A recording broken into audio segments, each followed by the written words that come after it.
আমি দেখব আমার অফিসে কে সৎ। আমি টাকাগুলো এখানে রেখে দ্রুত লুকিয়ে তাদের একটা ভিডিও বানাবো। সে সম্ভবত শীঘ্রই আসবে। তাই আমি তাড়াতাড়ি লুকিয়ে থাকব।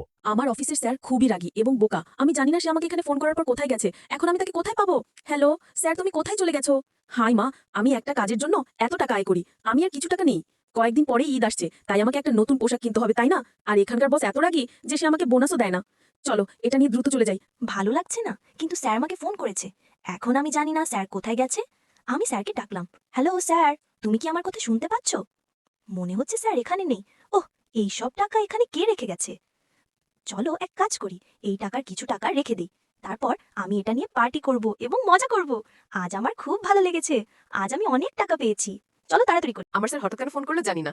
এখন আমি অফিসে ফিরে এসেছি, আমি আমার স্যারকে দেখতেও পাচ্ছি না। আমাকে একটা কাজ করতে দাও, আমি তাকে ডাকবো। হ্যালো স্যার, তুমি কি শুনতে পাচ্ছ? মনে হচ্ছে সে বাড়ি চলে গেছে। ও মাই গড, এটা কার টাকা? হয়তো স্যার এখানে ভুলে গেছে। আমার মনে হয় সে তাড়াহুড়ো করে ভুলে গেছে। আমাকে একটা কাজ করতে দাও, আমি এই টাকাটা কাপড় দিয়ে ঢেকে চলে যাব। বাহ শিলা, তুমি দারুণ কাজ করেছো। আমি ভেবেছিলাম তুমি অসৎ হবে, কিন্তু তুমি আসলে কিছু সততা দেখিয়েছো। কিন্তু শিলা, আমাকে একটা কথা বলো, তুমি যে সততা দেখিয়েছো তার জন্য কেউ এই ভিডিওটি পছন্দ করবে না বা তোমার চ্যানেল সাবস্ক্রাইব করবে না।